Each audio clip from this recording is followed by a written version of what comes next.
বন্ধুরা কেমন আছেন? আশা রাখি সবাই ভালো আছেন। আপনাদের জন্য আজ আরেকটি গল্প নিয়ে এসেছি।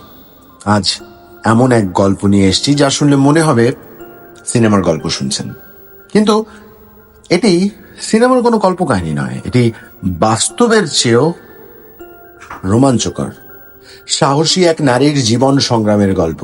ভাবুন তো, একজন নারী যিনি তার দেশ, তার জাতি, স্বাধীনতার জন্য নিজের জীবনকে বাজি রাখছেন, একের পর এক ইতিহাসের পাতায় নাম লিখিয়েছেন সাহসিকতার প্রতীক হয়ে।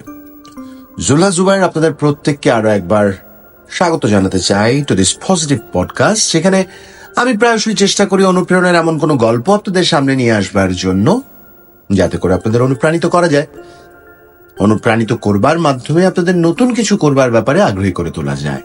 আপনাদের প্রত্যেককেই এই পডকাস্টের শুরুতে অনুরোধ জানাবো, দয়া করে সাবস্ক্রাইব করে নেবেন, কারণ এরকম প্রতিনিয়ত নতুন নতুন কিছু গল্প আপনাদের কাছে পৌঁছে দিতে চাই। বেল আইকনটি প্রেস করে দিবেন, তাতে করে যে কোনো নতুন পডকাস্ট কোনোভাবেই আপনাদের মিস হওয়ার সুযোগ থাকবে না। লায়লা খালিদ, এই নাম শুনলেই অনেকের মনে ভেসে ওঠে বিপ্লব, প্রতিবাদ আর সাহসের চিত্র। তিনি এমন একজন যিনি কেবল যুদ্ধের অস্ত্র ধরেননি, বরং গোটা বিশ্বকে দেখিয়েছেন অন্যায়ের বিরুদ্ধে কিভাবে লড়াই করতে হয়। লায়লার জীবনের প্রতিটি অধ্যায় যেন স্বাধীনতার জন্য লড়াই করার এক একটি অনুপ্রেরণার গল্প।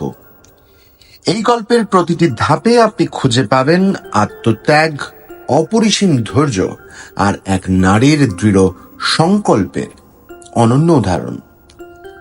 তাই বন্ধুরা, শুরু থেকেই মন দিয়ে শুনতে হবে, কেননা আজ আমরা জানব কিভাবে একটি ছোট্ট মেয়ে এক বিশাল প্রতিরোধের প্রতীক হয়ে উঠল। এই গল্পে আপনি খুঁজে পাবেন সাহসের সেই আলো যা আপনাকে দেবে নতুন উদ্দীপনা, নতুন আশা। আজকের এই গল্প শুনলে হয়তো আপনি নিজের জীবন, নিজের লড়াইকে নতুন চোখে দেখতে শিখবেন। প্রস্তুত তো? তাহলে চলুন শুরু করা যায় লায়লা খালিদের অদম্য সাহসিকতার সেই গল্প, যা আপনার হৃদয় ছুঁয়ে যাবে এবং আপনাকে শেখাবে যেখানে সংকল্প সেখানেই জয়। এই গল্পের শুরুটার থেকে শুরু করতে চাই। লায়লা খালিদ, যার জন্ম 1944 সালে হাইফাতে, তৎকালীন ব্রিটিশ ম্যান্ডেটের অধীনে ফিলিস্তিনে। ছোটবেলায় তার জীবন অনেকটা অন্য সাধারণ মেয়েদের মতোই ছিল, কিন্তু ইতিহাসের পাতায় শীঘ্রই বদলে যাওয়া এক ভয়ঙ্কর অধ্যায়ের মুখোমুখি হতে চলেছিল তিনি। 1948 সাল, ইসরায়েলের প্রতিষ্ঠার পর যখন লক্ষ লক্ষ ফিলিস্তিনি গৃহহীন হয়ে পড়েন, লায়লা ও তার পরিবারও সেই উদ্বাস্তের মধ্যে পড়ে যান। এই অভিজ্ঞতা ছোট্ট লায়লার মনে গভীর ক্ষতের তৈরি করে এবং তার মধ্যে গভীর বিদ্রোহের আগুন জ্বালিয়ে দেয়। বয়স তখন মাত্র 4। তিনি বুঝতে পারলেন যে তার পরিবার, তার জনগণ, একটি দেশ, একটি ভবিষ্যৎ হারিয়েছে। এই ঘটনার মধ্যেই তার জীবনের লক্ষ্য স্পষ্ট হয়ে ওঠে। তিনি তার মাতৃভূমি পুনরুদ্ধার করতে চান, তিনি তার জনগণের স্বাধীনতা ছিনিয়ে আনতে চান। এই লক্ষ্যে তিনি ধীরে ধীরে নিজেকে নিয়ে যান এক বিপ্লবী পথের দিকে। তিনি স্কুলে পড়াশোনার সময় ফিলিস্তিনির জাতীয়তাবাদের প্রতি গভীর আকর্ষণ অনুভব করতে থাকেন এবং তরুণ বয়সে যোগ দেন জনপ্রিয় মুক্তি ফ্রন্টে, popular front for the liberation of Palestine বা PFLP। সেই সময় ফিলিস্তিনের মুক্তির জন্য যে আন্দোলনগুলো চলছিল, PFLP ছিল তাদের অন্যতম শক্তিশালী একটি সংগঠন। কিন্তু লায়লার সামনে অপেক্ষা করছিল আরো বড় পরীক্ষা, আরো সাহসী পদক্ষেপ। এবার জানাবো তার বিপ্লবী হয়ে ওঠার গল্পটি। সাল 1969। লায়লা খালিদ সারা বিশ্বের সামনে পরিচিত হয়ে ওঠেন এক বিস্ময়কর ঘটনার মাধ্যমে। সেই সময় তিনি প্রথম নারী যিনি একটি বিমান ছিনতাই করেন। এটি ছিল TWA ফ্লাইট 840, যেটি রোম থেকে তেল আভিভ যাচ্ছিল। লায়লার এই পদক্ষেপ একদিকে ছিল ইসরায়েলের বিরুদ্ধে তার প্রতিবাদের প্রতীক, অন্যদিকে ছিল বিশ্ববাসীর কাছে ফিলিস্তিনি সংগ্রামকে তুলে ধরার একটি প্রচেষ্টা। কিন্তু বন্ধুরা, এটা শুধু একটি ছিনতাই ছিল না, এটি ছিল একজন নারীর অসীম সাহসের গল্প, যিনি জানতেন যে হয়তো এই মিশন তার জীবনের শেষ মিশন হতে পারে।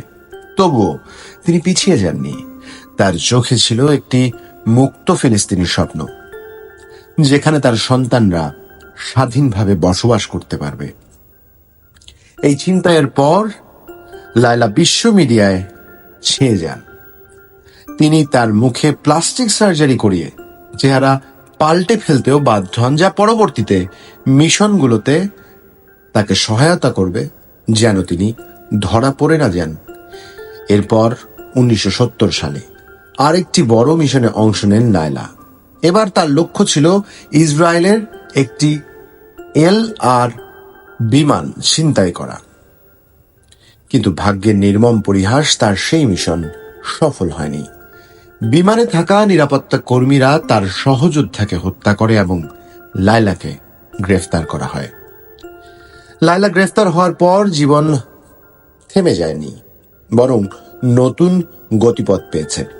তাকে বন্দী করা হলেও তার মুক্তির দাবিতে বিশ্বব্যাপী জনমত তৈরি হয়, এমনকি ফিলিস্তিনিদের জন্য সমর্থন বাড়তে থাকে। 1970 সালের দিকে তাকে বন্দি বিনিময়ের মাধ্যমে মুক্তি দেয়া হয়। এই মুক্তির পরও লায়লা খালিদ বিপ্লবী কাজ থেকে সরে দাঁড়াননি। তিনি ফিলিস্তিনিদের অধিকার আদায়ের লড়াই চালিয়ে গেছেন এবং তার জীবন জুড়েই নারী মুক্তি, মানবাধিকারের জন্য তিনি দিয়ে গেছেন। লায়লা সব সময় বলেছেন, আমার সংগ্রাম শুধু ফিলিস্তিনের মুক্তির জন্য নয়, বরং বিশ্বের সকল নির্যাতিত জাতির মুক্তির জন্য। লায়লা খালিদ একজন প্রতীক হয়ে উঠেছেন ফিলিস্তিনি জনগণের জন্য, বিশেষ করে নারীদের জন্য। তিনি দেখিয়েছেন নারীরা কেবল যুদ্ধের দর্শক নয়, তারা ইতিহাসের নির্মাতা। তার জীবন ছিল সাহসের, আত্মত্যাগের এবং অবিচল বিশ্বাসের উদাহরণ। বন্ধুরা, আমরা যখন তার গল্প শুনি তখন আমাদের মনে রাখতে হবে, এটি শুধুমাত্র একক কোনো ব্যক্তির গল্প নয়, এটি এমন এক জাতির গল্প যারা তাদের অধিকার এবং স্বাধীনতার জন্য আজও লড়াই করছে। লায়লার জীবন আমাদের মনে করিয়ে দেয় যে যতই প্রতিকূলতা আসুক, যখন লক্ষ্য স্থির থাকে তখন সেই পথেই বিজয় আসে। এই গল্পটি শুধুমাত্র এক নারীর বিপ্লবী জীবনের নয়, এটি এক অনুপ্রেরণার গল্প। লায়লা খালিদ আমাদের শিখিয়েছেন যে প্রতিরোধের চেতনা সবসময় শক্তিশালী, আর এই সংগ্রাম এবং অবিচল মনোভাব প্রমাণ করে যে কোনো জাতির অধিকার আদায়ের জন্য শুধু অস্ত্রই নয়, আত্মবিশ্বাস, ধৈর্য এবং ইচ্ছা শক্তিও প্রয়োজন। লায়লার জীবন আমাদের মনে করিয়ে দেয়, পরিবর্তন সম্ভব যদি আমরা সেটা সত্যিই চাই। বন্ধুরা, আশা করি আজকের এই গল্প আপনাদের মন ছুঁয়ে গেছে। নিজের লক্ষ্য স্থির রাখুন, নিজের শক্তিতে বিশ্বাস রাখুন এবং অন্যায়ের বিরুদ্ধে রুখে দাঁড়াতে কখনোই পিছপা হবেন না।